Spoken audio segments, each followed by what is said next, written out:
Malam itu, gue udah bertekad buat nyatain perasaan gue sama Ayu. Halo kaum bucin dimanapun Anda berada, jumpa lagi bersama saya, Cok Leng. Di film kali ini saya mencoba merangkum film tentang perbucinan, di mana dikisahkan tentang seorang lelaki yang sangat mencintai sahabatnya sendiri melebihi yang mencintai kentutnya.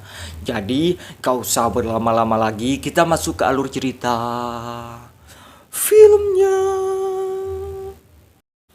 Kisah berfokus kepada seorang bocah yang bernama Dito yang sangat mengidolakan sekali seorang artis yang ada di TV sampai-sampai ia harus dimarahi oleh ibunya karena menonton TV terlalu dekat. Scene lalu berpindah ke beberapa tahun kemudian. Terlihat kini Dito sedang menjalani ospek sekolah. Namun tidak lama dari itu, semua mata berfokus kepada seorang cewek yang diketahui cewek itu adalah artis yang sangat idolakan oleh Dito sejak kecil. Dito masih tidak menyangka orang yang dia kagumi selama ini ada di hadapannya. Dengan gugupnya, Dito memperkenalkan diri kepada cewek itu yang ternyata namanya Ayu. Semenjak perkenalan itu, kini mereka semakin akrab. Dito yang awalnya cuma lihat di TV, kini ia bisa melihat langsung orang yang ia idolakan lagi akting di hadapannya. Sehari-hari mereka menghabiskan waktunya bersama-sama, entah itu mau makan, sekolah, tidur, ke kamar mandi. Pokoknya semua yang dilakukan harus berdua. Kalian kayak orang pacaran aja kemana-mana selalu berdua. Mah, kok kayak diinterogasi gitu sih? Setelah lulus SMP pun, kini mereka satu sekolah di SMA. Dito yang awalnya cupu, kini menjadi siswa keren di sekolahnya. Banyak cewek yang naksir kepadanya. Terlihat siswi cantik yang bernama Mili sangat suka kepadanya. Ia minta bantuan kepada Ayu untuk dikenalkan karena ia sendiri malu dan tidak berani. Ayu pun menyetujuinya. Gitu. Keesokan harinya, ketika di sekolah, Ayu cerita kepada Dito bahwa Mili semalam cerita kalau ia sudah jadian terhadap Dito. Dito yang tidak merasa jadian pun menghampiri Mili untuk memarahinya karena sudah berani mengaku-ngaku kalau ia pacarnya. Namun ketika ia marah terhadap Mili, ia melihat Ayu dekat sama seseorang cowok yang bernama Dharma.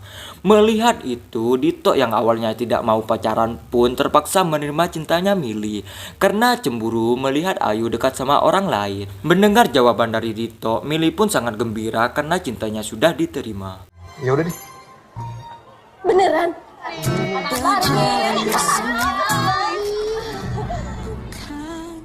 Namun meski mereka pacaran, Dito yang sejatinya tidak punya perasaan terhadap Mili berusaha menghindar karena ia risih ditempelin terus setiap hari. Beda halnya dengan Ayu, ia semakin dekat sama Dharma. Ketika sedang istirahat, Dito tidak sengaja melihat audisi band yang ada di sekolahnya. Dito yang punya keahlian memainkan alat perkusi itu lalu mendaftarkan diri mengikuti audisi tersebut. Dan beruntungnya lagi, Dito diterima karena ia sangat jago memainkan alat musik itu. Meski Dharma sebagai juri tidak terlalu suka karena ia sahabat dekat Ayu. Serius lah. Lo harus lebih banyak latihan lagi deh. Gue sih suka. Kalau gue sih oke. Sejak mengikuti audisi, Dito mulai jadi pusat perhatian semua orang. Terlihat kini Dito sedang manggung bersama teman bandnya yang lagi membawakan sebuah lagu romantis yang terdengar sangat menyentuh hati. Saat pertama kali ku melihatmu, terasa getaran di dada. Tak mampu ku melihat wajah dan senyum bibirmu. Kedua kali saat kita saling berbicara. Keesokan harinya ketika di sekolah, Dito disamperi oleh Mili yang merasa muak dengan Dito karena tidak pernah peduli kepadanya. Lalu ia dengan berat hati memutuskan hubungannya. Dito yang dari awal tidak suka pun dengan senang hati menerima keputusan Mili. Aku mau kita putus. Iya, terus. Ketika Dito ingin pulang sekolah bareng Ayu, tiba-tiba Ayu dijemput oleh Dharma membawakan mobil. Dito lalu kepikiran untuk membeli mobil agar bisa dekat lagi sama Ayu. Namun ketika ia minta dibeliin mobil kepada orang tuanya, Dito malah diketawakan oleh ayahnya dan menyuruh Dito untuk beli sendiri mobil yang dia inginkan agar semakin keren. Dito yang lagi mau istirahat pun ditelepon oleh Ayu yang meminta tolong diambilkan baju syutingnya yang ketinggalan di rumahnya karena ia mau syuting malam ini. Sesampainya di lokasi syuting, Ayu sangat berterima kasih terhadap Dito karena selalu ada saat dia butuh. Beda halnya dengan Dharma, meski ia berstatus pacaran, ia selalu ngilang saat Ayu membutuhkannya. Namun Dito tidak keberatan dengan hal itu, malah ia di malam itu rela menunggu Ayu selesai syuting sampai larut malam. Dito yang ngebet pengen punya mobil, ia bercerita kepada Ayu tentang semua apa yang dia impikan. Di sini Ayu ngasih saran dan ngasih semangat buat Dito agar bisa menggapai impiannya. Dito pun dengan semangat akan mewujudkan semua keinginannya demi Ayu. Atas saran dari Ayu, Dito dengan semangat manggung demi menabung agar bisa membeli mobil yang dia inginkan.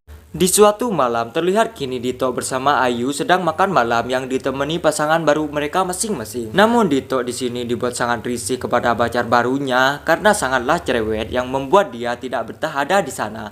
Namun suasana berubah ketika Dito mulai bercanda bersama Ayu. Terlihat mereka lebih mesra ketimbang kepada pacar mereka sendiri yang membuat pasangan mereka tidak nyaman dengan kelakuan mereka.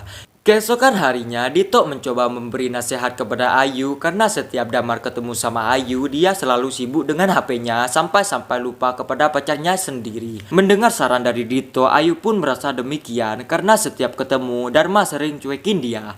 Dan terbukti ketika mereka sedang ketemu, Dharma sibuk dengan HP-nya. Namun ketika Dharma izin mau ke kamar mandi, Ayu dengan berani ngecek HP-nya Dharma dan ternyata ia adalah playboy. Merasa Ayu sedang membutuhkan dirinya, Dito pun selalu ada untuknya. Terlihat kini Dito mencampuri Ayu untuk menghiburnya. Di malam itu, mereka menghabiskan waktu mereka bersenang-senang agar Ayu bisa melupakan kesedihannya. Melihat momen yang pas, Dito yang dari awal sangat suka kepada Ayu mencoba mengutarakan isi hatinya. Namun di sini Dito belum berani untuk melakukan hal itu. Udah lalu lupain aja.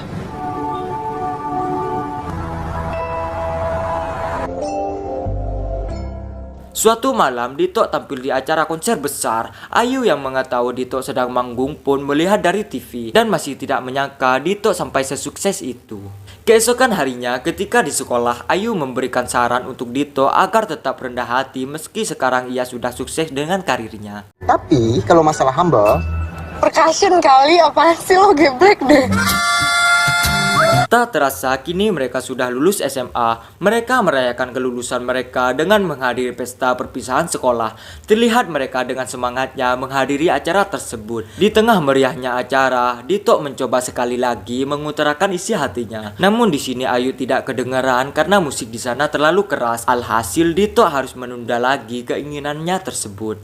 malam itu gue udah bertekad buat nyatain perasaan gue sama Ayu. Keesokan harinya, Dito harus dibuat kecewa karena namanya tidak terdaftar dalam tes kuliah negeri yang ada di Jakarta. Alhasil, Dito putus asa karena hal itu. Namun di sini Ayu sebagai sahabatnya mencoba memberi arahan kepada Dito untuk masuk kampus swasta yang ada di Bandung karena Dito lulus di sana. Namun Dito berat hati menerimanya karena ia tidak ingin pisah dengan Ayu. Namun di sini Ayu selalu menguatkan Dito. Dan akhirnya Dito mendengar sarannya Ayu. Ia harus rela jauh dari Ayu untuk sementara waktu. Terlihat mereka saling melepas kesedihan karena Dito akan melanjutkan pendidikannya di Bandung. Cak, persahabatan.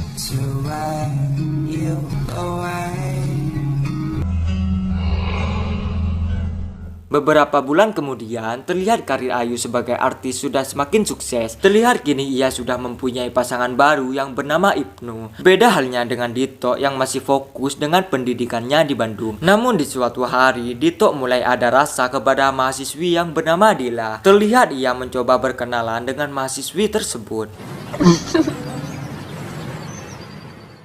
Selain kuliah, ternyata Dito kini sudah mulai aktif dengan band barunya.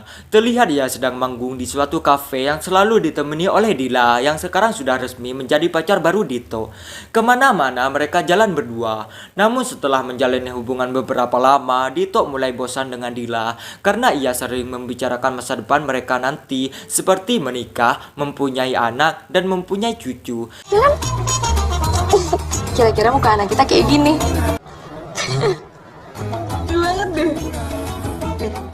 Dito yang sudah menabung dari SMA, sekarang ia bisa membeli mobil sendiri atas perjuangannya selama ini. Ia sangat terharu karena mobil yang selama ini ia impikan akhirnya kesampaian. Dito dengan senang hati langsung pulang ke Jakarta untuk menemui Ayu karena ia ada janji orang pertama yang ia boncengi adalah Ayu, sahabat baiknya. Di dalam mobil mereka bercerita tentang pasangannya masing-masing dan mereka memutuskan untuk makan malam bersama pasangan mereka. Ketika makan malam sedang berlangsung, di sini mereka malah mengungkit masa lalu mereka. Yang itu membuat Dila sangat cemburu dengan Dito karena setiap waktu ia selalu bercerita soal Ayu. Namun di sini Dito mencoba menjelaskan kepada Dila bahwa Ayu itu sahabat baiknya saja. Dila yang sudah tidak tahan lagi dengan semuanya memutuskan untuk mengakhiri hubungannya bersama Dito karena selama 4 tahun pacaran ia merasa gagal jadi orang yang spesial untuk dirinya, dan juga ia merasa bahwa apa yang dia lakukan selama ini semuanya sia-sia. Dito yang tidak punya siapa-siapa lagi selain Ayu, ia bercerita kalau ia sudah putus dengan Dila. Namun akibat teleponan cukup lama, Ayu dimarahi oleh Ibnu karena ia lebih mementingkan Dito daripada dirinya. Dito yang sudah lama ada rasa terhadap Ayu memutuskan untuk menemuinya untuk bisa mengutarakan lagi isi hatinya. Namun sesampainya di lokasi, Dito malah dapat kabar bahwa Ibnu, pacar barunya Ayu, ingin serius menikahinya. Mendengar itu, hati Ibnu sangat sakit karena selama 12 tahun ia memendam perasaan yang selama ini ia simpan. Namun di sini Dito tetap mengutarakan isi hatinya meski resiko yang ia tanggung harus dijauhi oleh Ayu. Ayu masih tidak menyangka selama ini orang yang Dito cintai adalah dirinya. Tapi gue sayang sama lu.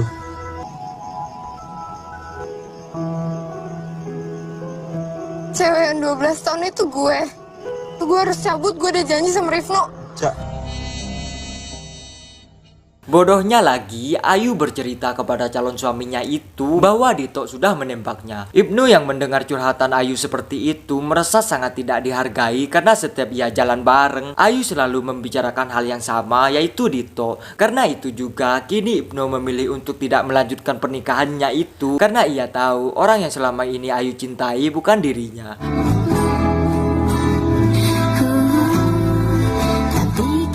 Ayu yang masih stres karena banyak bersalah tidak sengaja melihat Dito di TV, dimana di acara TV itu Dito malah mengutarakan isi hatinya bahwa ia pernah mencintai sahabatnya sendiri selama 12 tahun, dan ketika ia mulai mengutarakan perasaannya ia malah ditolak oleh sahabatnya sendiri yang membuat ia patah semangat sampai saat ini. Mendengar curhatan yang tulus dari Dito, Ayu kepikiran untuk menjapiri Dito ke rumahnya. Namun sesampainya di rumah Dito, Dito tidak ada di sana karena ia sedang tur musik ke Bali bareng Iqbal, saudara kembar saya. Ayu tidak menyia-nyiakan kesempatan itu, ia langsung menyusul Dito ke Bali untuk menemuinya untuk minta maaf atas semua kesalahannya. Sesampainya di lokasi, ia terjebak di kerumunan orang. Namun Ayu tetap berusaha menerobos penjaga di sana untuk bisa menemui Dito. Dito yang melihat Ayu ada di sana langsung membawa Ayu keluar agar bisa melepas rindu dengan dirinya. Namun dengan momen itu, Dito sekali lagi mengutarakan perasaan kepada Ayu untuk bisa menikahinya. Melihat keseriusan Dito, Ayu pun menyetujuinya dan mereka sekarang resmi menikah menjadi suami istri yang sakinah, mawaddah, warahmah. Namun dengan begitu, film pun tamat. Pesan moral yang cocok dalam film ini yaitu ialah itu. Saya Cok Leng izin pamit. Assalamualaikum warahmatullahi wabarakatuh. Jangan lupa angangah ya. Hiya, hiya, hiya.